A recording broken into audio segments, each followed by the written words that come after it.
Cœur de l'information.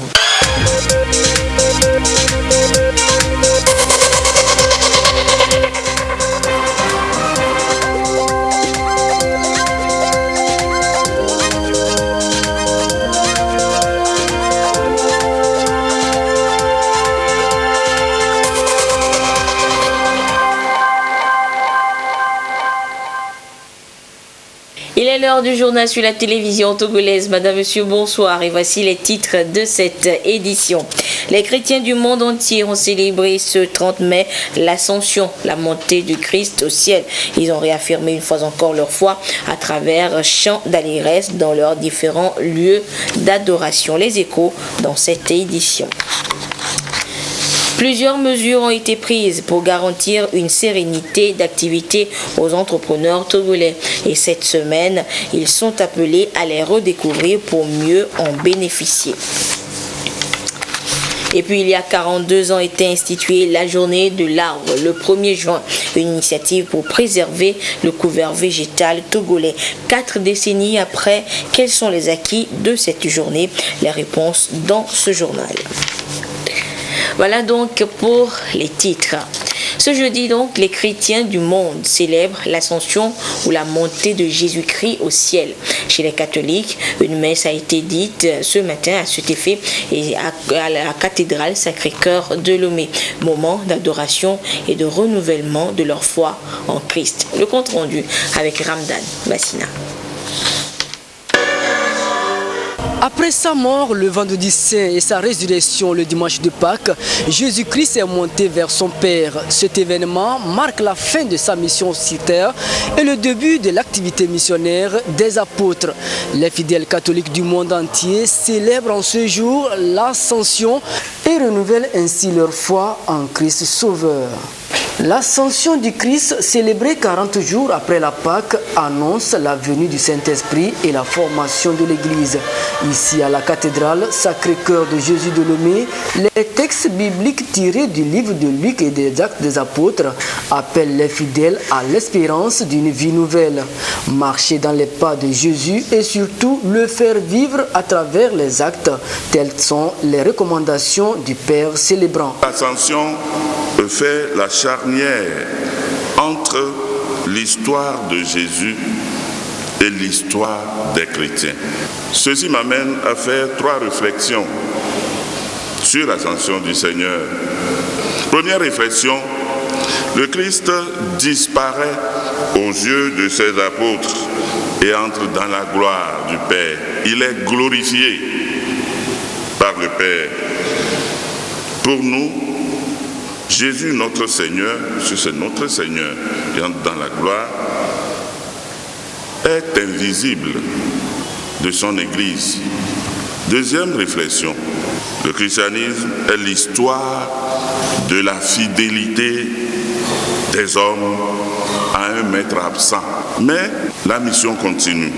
Troisième réflexion, le Seigneur passe donc le relais.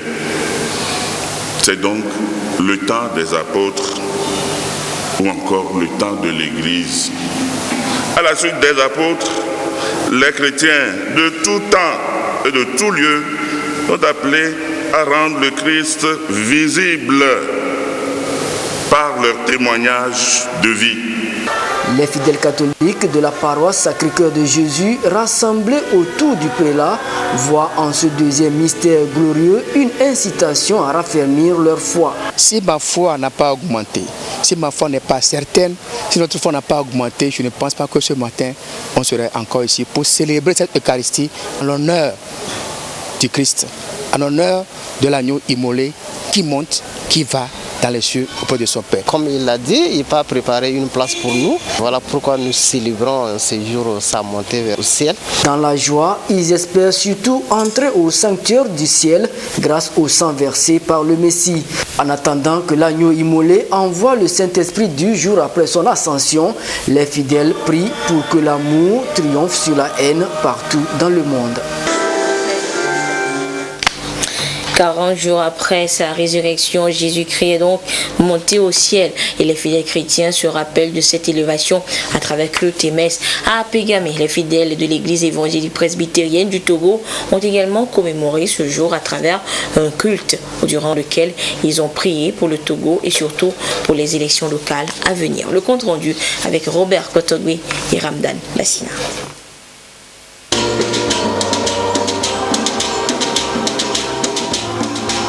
Les fidèles du temple d'Apégamé à Lomé se sont réunis en ce jeudi spécial.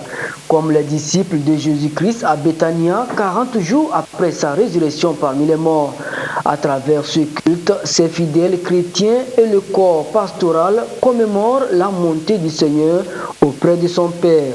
Pour eux, cette ascension du Christ est une marque de raffermissement de leur foi. La montée de Jésus au ciel nous prouve et nous confirme que nous aussi nous aurons tôt ou tard une place à la droite du Seigneur. Cette place réservée n'est pas donnée à tout le monde. C'est ceux qui observent ses lois et ses commandements. C'est ceux-là qui seront à la droite du Tout-Puissant. Mon souhait est d'emboîter le pas au Seigneur Jésus-Christ pour que moi aussi je sois auprès de lui au ciel dans l'avenir et que je fasse la volonté de Dieu. Tout ce que Dieu nous demande de faire, que je fasse ça.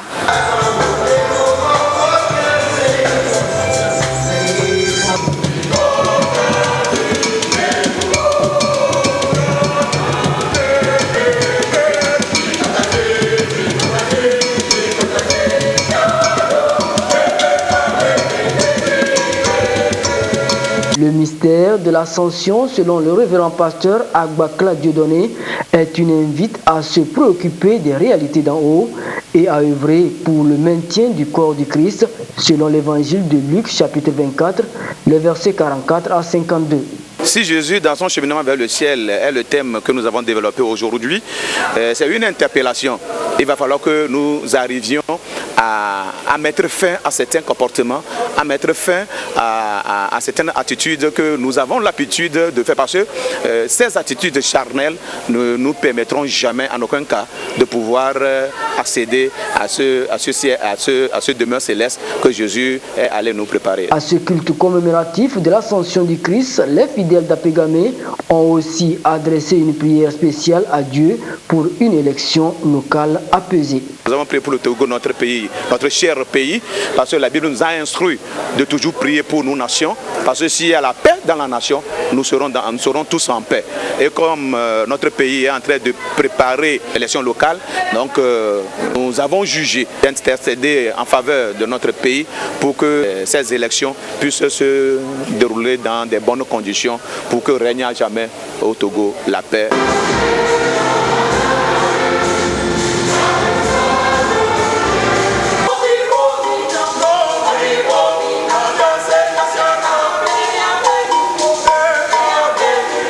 L'ascension du Christ est célébrée chaque jeudi de la 5e semaine après la Pâque. Après cette élévation au ciel, les fidèles chrétiens reviendront au temple d'Apégamé, comme partout ailleurs, d'ici à 10 jours, pour se rappeler la venue du Saint-Esprit dans le monde, la Pentecôte. Le climat togolais des affaires est assaini. Plusieurs opérateurs économiques l'affirment et ceci a été possible grâce à une série de dispositions prises par le gouvernement. Et cette semaine, les responsables d'entreprises les ont redécouvertes. Le compte rendu avec Dodo Waré. Les petites et moyennes entreprises et industries font face à de nouveaux défis en matière d'emploi des jeunes, de compétences et de compétitivité. Les chartes des PME-PMI et de partenariat public-privé et le pacte social sur la formation et l'employabilité des jeunes nécessitent d'être actualisés conformément aux besoins actuels de ces entités et à l'ambition du Plan national de développement de créer 100 000 emplois d'ici à 2022. Ces acteurs ici présents vont apporter des amendements sur l'ensemble de ces documents pour permettre aux PME-PMI de jouer pleinement leur rôle de vecteur stratégique de croissance économique. Au jour d'aujourd'hui, quand on regarde les statistiques en matière d'emploi, on a par exemple des taux de sous-emploi de 22,2% chez le 15-29 ans. Donc les PME constituent aujourd'hui un vivier important en matière de création d'emplois, notamment pour les jeunes. Ces PME-là font face à d'importants défis au niveau africain, par exemple avec la zone de libre-échange continentale, au niveau sous-régional avec le marché commun de la CEDEAO. Donc il va falloir que ces PME-là puissent développer un système de formation qui puisse permettre d'améliorer la compétitivité de ces PME-là. Réorganiser le système de formation professionnelle de manière à induire une certaine compétitivité au niveau du secteur privé, principalement des PME. Les attentes du CADERT, c'est déjà, dans un premier temps, que la charte puisse être mise en adéquation avec les objectifs du PND, et le CADERT le fait dans une optique d'amélioration éventuellement des politiques d'emploi, des politiques qui sont proposées en matière d'emploi des jeunes, pour qu'on puisse réellement aller vers une amélioration avec des actions concrètes, avec des actions qui permettent vraiment de rendre le système de formation, d'enseignement technique et professionnel plus compétitif, de manière à ce qu'il puisse servir éventuellement aux PME. La révision de ces différentes dispositions va donc renforcer la qualité des ressources humaines dans les PME-PMI, les rendre plus dynamiques et plus compétitives, surtout à l'extérieur. Un acte qui devra également leur faciliter l'accès au financement bancaire et favoriser un accompagnement efficace des porteurs de projets et des créateurs d'emplois. Et ces petites et moyennes entreprises et industries PME-PMI ont un rôle important à jouer dans l'atteinte des objectifs fixés dans l'axe 1 du PND, le Plan national de développement. Leur apport sera d'une importance capitale et nécessite donc une dynamisation du secteur. Et déjà, ces entreprises sont à pied d'eux pour être plus compétitives à l'échelle internationale. Comment alors les PME-PMI du Togo comptent s'impliquer dans la réalisation du PND? La réponse dans ce dossier réalisé par Dodo Poiré. Le financement du PND, Plan national de développement, demande un apport de 65% du secteur privé togolais. Un secteur essentiellement constitué des petites et moyennes entreprises et industries et de grandes unités industrielles. Le gouvernement ambitionne de créer 500 000 emplois à l'horizon 2022, comptant ainsi sur l'apport crucial de ce secteur. Les PME-PMI participent à 90% à l'activité économique du pays et donc occupent une place importante dans les politiques de développement compte tenu de leur efficacité à accompagner la croissance économique, notamment la création d'emplois. Et pour jouer sa partition dans la réussite du PND, le secteur bénéficie déjà de plusieurs dispositifs et mécanismes mis en place par l'État. L'État est là à appuyer le secteur privé. L'État a des dispositifs, notamment un dispositif de l'UMOA que nous appelons dispositif accès au financement des PME. Ce dispositif permettra de renforcer les capacités des PME, PMI. Ce dispositif permettra aussi à accélérer l'accès au crédit, à refinancer les banques qui financent les PME, PMI dans le cadre de ce dispositif-là. Au-delà de cela, l'État vient d'adopter, de valider une stratégie de développement du secteur privé le mois passé. Et cette stratégie prévoit des actions concrètes, notamment renforcer le dialogue entre le secteur privé et le secteur public. Notamment également, cette stratégie prévoit un axe spécial qui permettra de renforcer la compétitivité des PME-PMI. Vous savez qu'aujourd'hui, pour atteindre le marché, il faut avoir les normes de qualité. Vous savez que pour vendre à l'extérieur aujourd'hui, il faut respecter les normes sanitaires, phytosanitaires, il faut respecter les normes environnementales. Donc l'État se met à la disposition des PME pour renforcer leurs capacités, renforcer leur compétitivité. Et comme nous sommes dans un marché régional aussi, l'État utilisera les dispositifs de la sous-région pour pouvoir renforcer le secteur privé. Les PME-PMI sont donc des acteurs clés dans le processus du développement durable et de la croissance inclusive. Avec un climat des affaires en nette amélioration, un cadre favorable aux investissements étrangers pour l'accès au financement, les PME-PMI vont contribuer à la réalisation du PND. Il faudra également renforcer les stratégies de financement public-privé avec plus d'innovation pouvant relever les défis liés au développement du secteur. Les PME-PMI sont déjà dans une dynamique d'actualisation des documents de charte et de partenariat public-privé pour l'adapter aux ambitions du PND. Et le Forum économique Togo-UE, prévu à Lomé les 13 et 14 juin prochains, reste un espace d'échange économique pour leur permettre de répondre efficacement aux attentes du gouvernement. La réunion des experts en charge de l'information de la CEDEAO ouverte hier à Lomé s'est achevée cet après-midi. Des recommandations ont été formulées pour la mise en place effective prochaine d'une radio régionale. Le compte rendu avec Jules Afanchao et Carmen Madjé à Kako. CEDEAO veut mettre en place une radio sous-régionale pour mieux réussir à son intégration. Pour rendre effective l'opérationnalisation de cette radio, des experts de l'information des États membres de l'espace communautaire se sont retrouvés à Lomé pour 2 jours de travaux afin de définir les contours techniques de la mise en place de cette radio.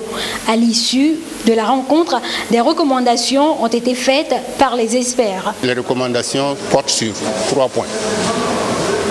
Le financement, le fonctionnement de la radio et l'organisation.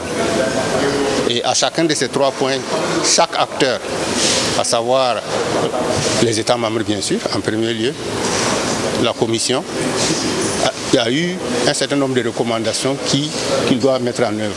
Une fois que ces recommandations sont acceptées, nous allons les mettre sous forme de plan d'action. Et puis maintenant les piloter pour que ça soit mis en œuvre. Et l'objectif final, c'est le fonctionnement. Vous allez constater le fonctionnement de la radio régionale et on s'est donné à l'horizon 2020. Le gros point des recommandations, c'est surtout la mobilisation du financement pour acheter les équipements, les installer et les mettre en service dans les différents États.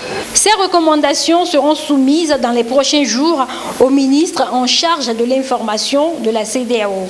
Ces derniers vont donc statuer sur les responsabilités des États membres et de la commission de la CEDEAO en vue de garantir une opérationnalisation effective et un fonctionnement pérenne de cette radio. Le projet national de promotion de l'entrepreneuriat rural au Togo, PNPER, a confié la composante relative à la facilitation de l'accès aux services non financiers à la DOSI, la délégation à l'organisation du secteur informel. Et la DOSI assure l'accueil, le pré-diagnostic et l'enregistrement. Afin de mieux remplir cette tâche, la délégation a jugé nécessaire de former les animateurs de guichets dans les différentes régions. L'étape de la CARA avec Nestor. Bonjour. Pour la transformation progressive et durable de l'économie rurale togolaise, le gouvernement a conçu le projet national de promotion de l'entrepreneuriat rural. Il s'agit pour le PNPER de contribuer à la réduction de la pauvreté et à l'amélioration des conditions de vie en milieu rural, en particulier pour les jeunes et les femmes, à travers le développement de l'entrepreneuriat rural créateur d'emplois. Le PNPER offre aux demandeurs d'appui un diagnostic qui permet de détecter les besoins en accompagnement qui leur sont nécessaires. À l'issue des séances de sensibilisation et d'information, des porteurs d'initiatives économiques ont adressé des demandes d'appui dans les 5 régions du pays. Pour répondre aux demandes, le PNPER a confié la composante A, qui est la facilitation de l'accès aux services non financiers, à la délégation à l'organisation du secteur informel. C'est par rapport à cette mission que la DOSI tient cette session de formation à l'endroit des animateurs de guichets. Pour cet atelier, il est question de renforcer les capacités des animateurs de guichets de la DOSI pour la mise en œuvre de ce projet. Et ils seront chargés d'abord de l'accueil et de l'orientation des promoteurs, de la présélection de ces promoteurs, du pré-diagnostic des demandes des promoteurs et de l'enregistrement de toutes les demandes au niveau de la base. Le pré-diagnostic consiste à étudier ces dossiers ou bien ces demandes avant de les soumettre au comité. Au niveau de chaque région, il y a un comité de sélection régionale qui est mis en place pour l'étude finale de ces demandes. Les dossiers qui seront retenus pourront alors bénéficier de financement. L'enveloppe destinée au PNPER est de 19 milliards de francs CFA, un financement obtenu du FIDA, Fonds international pour le développement agricole. Le programme annuel américain Young African Leaders Initiative, YALI, vient encore de retenir 10 jeunes Togolais pour y prendre part du côté des États-Unis pour le compte de cette année 2019. Il s'agit d'une rencontre, d'échange et de partage d'expériences entre la jeunesse du continent africain et celle des États-Unis dans divers domaines. Le compte rendu avec Gérard Lagoudou. Ils sont au total 10 boursiers admis au programme Young African Leaders Initiative YALI 2019. Par ce programme élaboré par l'ancien président des États-Unis d'Amérique Barack Obama, il est question de soutenir les jeunes leaders africains engagés dans la promotion de la croissance et la prospérité, renforcer la gouvernance démocratique et améliorer le climat de paix et de sécurité sur le continent africain. Depuis 2014, 3700 Africains ont bénéficié de 6 semaines de cours universitaires de formation en leadership et réseautage dans des universités américaines. Cette année, 700 participants du continent africain, dont 10 Togolais, sont attendus dans 3 domaines: engagement civique, business et leadership, puis administration publique. Ils ont été choisis non parce qu'ils ont le potentiel d'être des leaders, mais parce qu'ils les sont aujourd'hui même. Ce sont des leaders ici à Togo et on espère que ce programme sera à le profit d'eux de pouvoir améliorer même les efforts qu'ils font déjà. Nous croyons que l'expérience et les connaissances acquises grâce à la Bourse Mandela leur permettront d'aller encore plus loin dans la création de changements positifs dans leur communauté ici à Togo. D'après ce que j'ai vu, la passion, dynamisme et l'esprit de nos Mandela Washington Fellows ici présents, je suis convaincu que l'avenir est prometteur. Ces jeunes Togolais comptent mettre à profit ce rendez-vous du continent africain avec les États-Unis d'Amérique pour être des leaders de demain dans les secteurs retenus pour la formation. Aujourd'hui au Togo, la technologie n'est pas appliquée à la médecine. Moi, je m'en vais dans une université qui a formé beaucoup de personnes dans le domaine technologie, dans le développement des affaires. Et aussi, la ville de Chicago est une ville où on a plus de 40 organisations qui travaillent sur la technologie appliquée à la médecine. Donc, c'est de rencontrer ces gens, partager leur expérience, apprendre d'eux. Je serai à l'université Indiana. Ma passion se situe dans le domaine de l'eau, l'hygiène et l'assainissement. Comment promouvoir l'accès des communautés à l'eau potable. C'est vrai qu'on a des technologies, mais il reste encore à trouver en matière des outils adéquats. Lorsque nous parlons d'agriculture et d'industrie qui sont notamment l'axe de notre plan national de développement, c'est vraiment, le Togo espère au fait engager des résultats substantiels sur 2022. Alors qu'est-ce que les États-Unis, du moins l'État de Virginie où je serai, qu'est-ce qu'ils ont fait en termes d'agriculture et d'industrialisation pour arriver à ce niveau-là? Du moment où on parle d'industrialisation, c'est des acteurs économiques que je vais aussi rencontrer.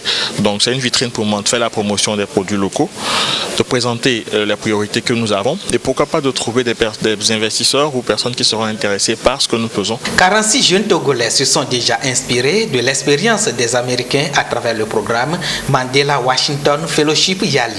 Ces nouveaux boursiers, à leur retour au pays, vont bénéficier d'un fonds de restitution des acquis de ce programme pour leur permettre d'outiller leurs concitoyens dans les secteurs ciblés pour le développement du Togo.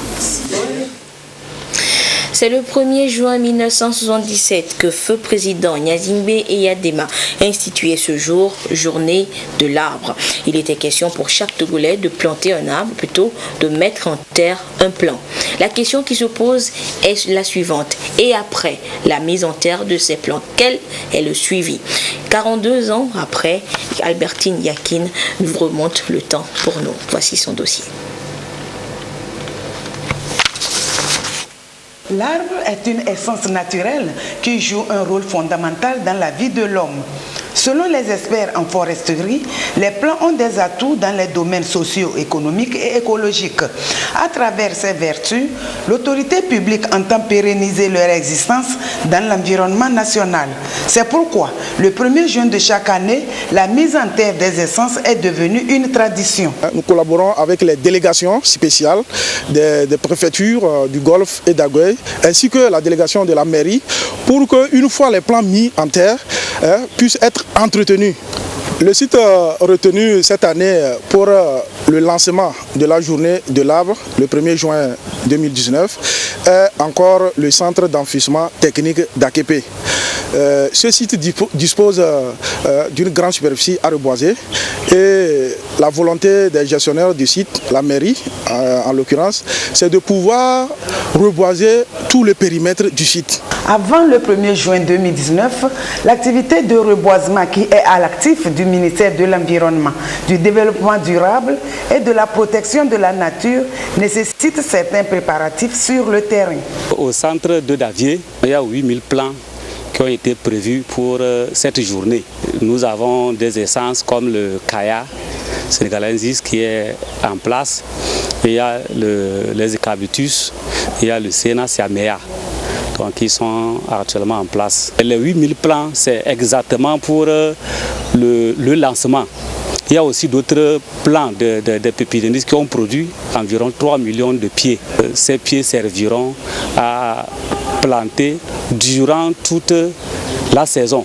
Donc ce n'est pas seulement le jour du 1er juin, mais aussi après, les gens peuvent toujours chercher des plants pour reboiser. Pour une meilleure opération, l'adaptation des essences aux lieux indiqués de mise en terre est l'œuvre des techniciens de foresterie. Le reboisement dans les zones urbaines et périurbaines tient compte de certains paramètres. Par exemple, l'ensoleillement du lieu, l'espace même à reboiser, le sol dans une cour. Il faut avoir à l'esprit que l'arbre aujourd'hui qui est planté va grandir demain. Il ne faudrait pas qu'à la longue, que les branches, l'étalement des branches ou des racines dérangent les édifices dans la cour. Donc le souci majeur lorsque nous faisons le choix des essences dans les zones périphériques, c'est de ne pas déranger les édifices, de ne pas déranger les installations électriques, de ne pas permettre que les racines, le système radiculaire viennent déranger les infrastructures.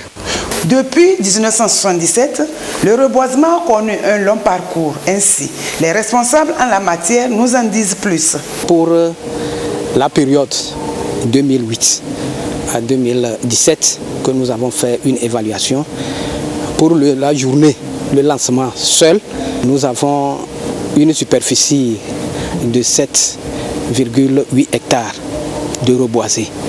À cela s'ajoutent les superficies plantées par nos concitoyens et d'autres structures et puis les groupes organisés. Mais toutefois, sur le terrain, le résultat est très encourageant.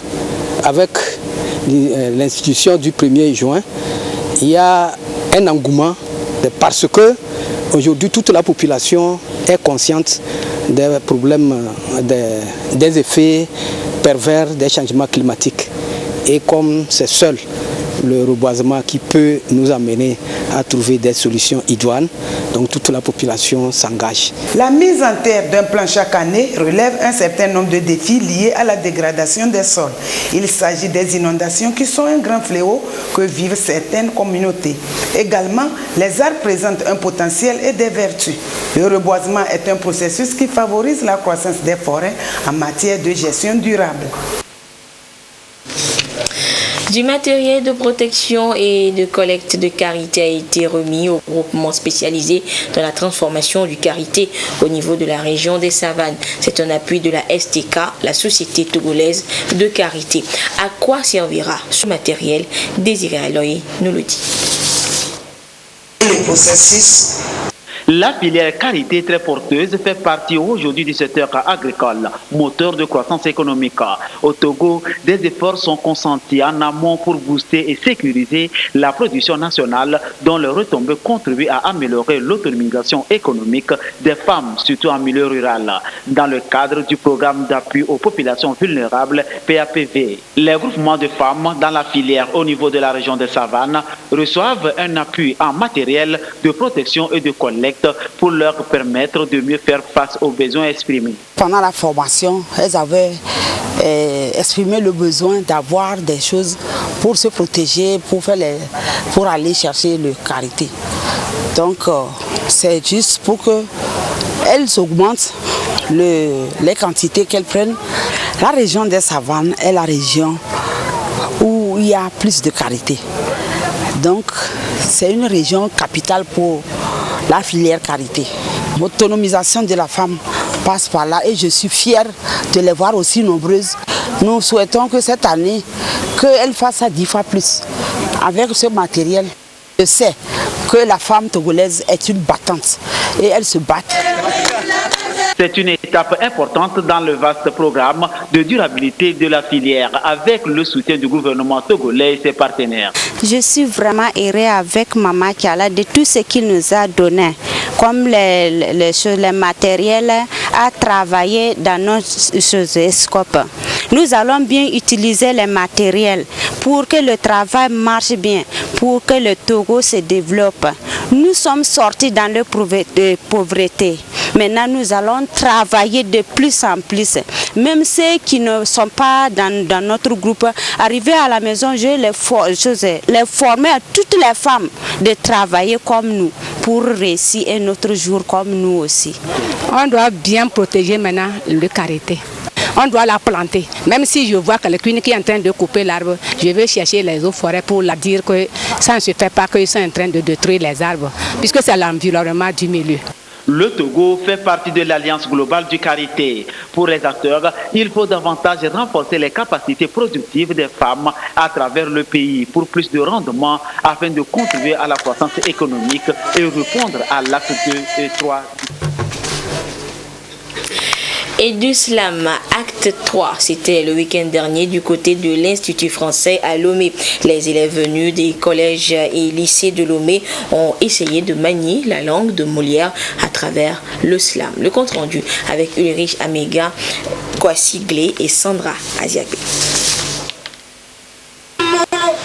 Jusqu'à pour atteindre notre but. Des mots, des vices, les mauvais comportements ici décriés à travers des vers déclamés. Ta mère n'a que ses yeux pour pleurer. Pleurer son fils incarcéré, sachant avec conviction qu'elle a échoué. Beaucoup de gens souffrent sous ce mot. Tant de potentiels sont gâchés. Dans l'ignorance, ils sont coincés, car ils n'ont pu être éduqués. Je me sens mal. Je suis donc navrée si mes expressions vous semblent sales. Mais faudrait que je vous les dise ces vérités qui blessent et ensuite j'irai vous soigner en Grèce. Ils sont venus de 5 établissements scolaires pour cette compétition dénommée Eduslam édition 3. Une compétition qui a mis aux prises 8 candidats en vue de tester leurs compétences en expression française. Garçons et filles, peuples et citoyens, venez ensemble, guérissons cette plaie à l'aide de nos moyens. Puis après vient le cours de citoyenneté. On découvre 2 notions, le civisme et la civilité. Non seulement on doit les apprendre, mais aussi les pratiquer. À l'issue des épreuves, Ayovi Albertine Kousoubo du lycée de Tokoin est sortie du lot avec le premier prix. Je suis une incarnation des mots qui rebondissent sans cesse, des mots à travers lesquels je lis, je socialise, je conscientise et j'attise. À travers les vers de mon âme, je clame, j'acclame, je déclame et je réclame. C'est un grand honneur pour moi et je suis très contente d'avoir eu à participer pour une deuxième fois et à gagner. On a choisi l'éducation à la citoyenneté parce que nous remarquons certaines choses en milieu scolaire que nous devons corriger. Par exemple, la dépravation des mœurs, le non-respect des biens publics. La 2e et la 3e place de cette compétition Eduslam sont revenus respectivement à Akakovi John et Bojona Justin. Eduslam compte mobiliser plus de jeunes pour la 4e édition dans le but de promouvoir l'éducation, le civisme et la citoyenneté. À chaque fois. Et nous ouvrons à présent la dernière page des sports de ce mois de mai avec notre nouvel ami de tous les jeudis, Jean Kofi Ededi. Jean, bonsoir. Bonsoir, Alita. Jean, les jeunes pensionnaires du centre de formation AS Nilim Foot d'Adétikopé auront désormais une tactique de jeu. Oui, Alita. L'unique tactique de jeu retenue pour toutes les catégories est le 4-4-2. Ainsi, on a décidé le staff technique du 10 centre. Les raisons de ce choix restent à travers ce sujet de Pascal Aflin Johnson. 2 stoppeurs. Définir une tactique de jeu unique à toutes les catégories de joueurs du centre de formation AS Nilim Foot, c'est ce qui réunit dans cette salle le staff technique du centre.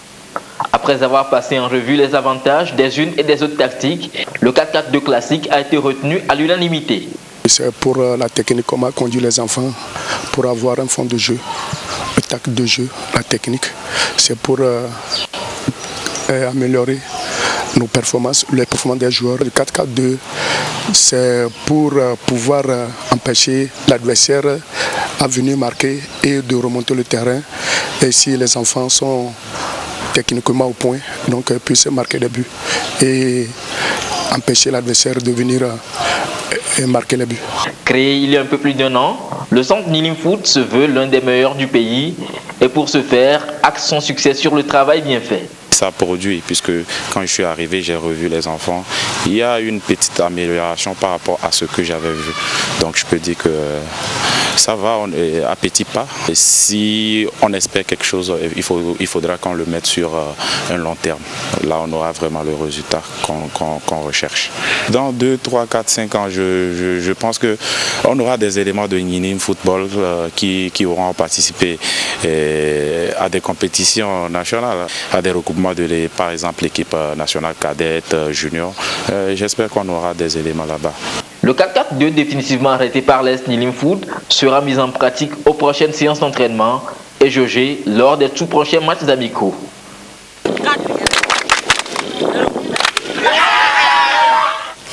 Jean, à ce côté, le mois de Ramadan rime avec le football. Oui, effectivement, Anita, pour donner un cachet sportif à ce mois de Ramadan, les cadres de Tchaoudjo ont organisé un tournoi de football.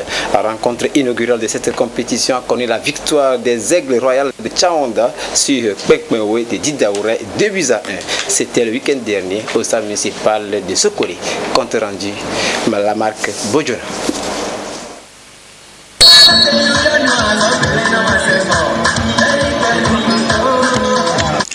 Tournoi du Ramadan pour la cohésion sociale, le temps a été donné par la rencontre de deux équipes de la commune de Sokodé, Kwimkwimsua de Didaouré en blanc et Aigle Royal de Tchawanda en jaune.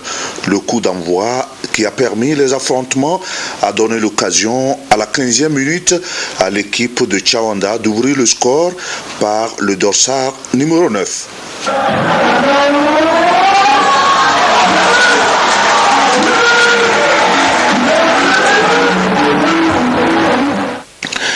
À la 31e minute, toujours de la première période, le numéro 10 de Kwimkwimsua de Didaouré égalise. Aigle Royal de Tchawanda double la domination et marque son second but à la 43e minute sur un coup franc exécuté par le capitaine de l'équipe. Les deux équipes vont à la pause. La deuxième période a été marquée par des tentatives de part et d'autre, mais aucun but n'a été enregistré. Temps réglementaire, Aigle Royal 2, Kwimkwimsua 1. Le tournoi a bien démarré et je suis satisfait de ce que nous avions. Vous-même, vous avez vu, tout le monde a été satisfait. Nous pensons que ce sera comme ça du début jusqu'à la fin. 12 équipes masculines et 2 équipes féminines prennent part à ce tournoi du Ramadan parrainé par les cadres de Tchaoudjo. Les préliminaires se poursuivent sur différents terrains de la commune de Sokodé. La finale se jouera samedi après la fête du Ramadan. Oui, Jean, une dernière information. Oui, c'est pour ajouter que nous donnons rendez-vous à nos très chers téléspectateurs samedi à partir de 13h45 pour sport et détente. Merci Jean et on se retrouve jeudi prochain. Merci Anita. Et nous terminons avec ce communiqué du gouvernement. Le gouvernement rappelle à la population togolaise que la traditionnelle opération Togo Propre du premier samedi du mois aura lieu ce samedi 1er juin 2019 de 6h à 8h sur l'ensemble du territoire national. Il invite à cet effet les habitants des quartiers, des villes et campagnes, les chefs des services administratifs, les responsables des sociétés publiques, parapubliques et privées, les autorités municipales, traditionnelles et religieuses, les comités de développement des quartiers, les associations et organisations de défense de l'environnement et de promotion du civisme et de la citoyenneté à se mobiliser massivement pour la réussite de cette opération. Les associations et groupes organisés qui désirent bénéficier de la couverture médiatique des organes de presse publique et de l'assistance technique de l'ANASAP sont priés de prendre attache avec les cadres de la direction de la formation civique, joignable au numéro de téléphone 90 91 55 11 ou le 99 46 30 27 qui se chargeront de communiquer à ces services les lieux retenus pour les opérations de salubrité. Et c'est sur ce communiqué que se referme cette édition. Merci de votre fidélité à la télévision togolaise et une fois encore, bonne fête de l'Ascension à tous les chrétiens du Togo et du monde. Au revoir.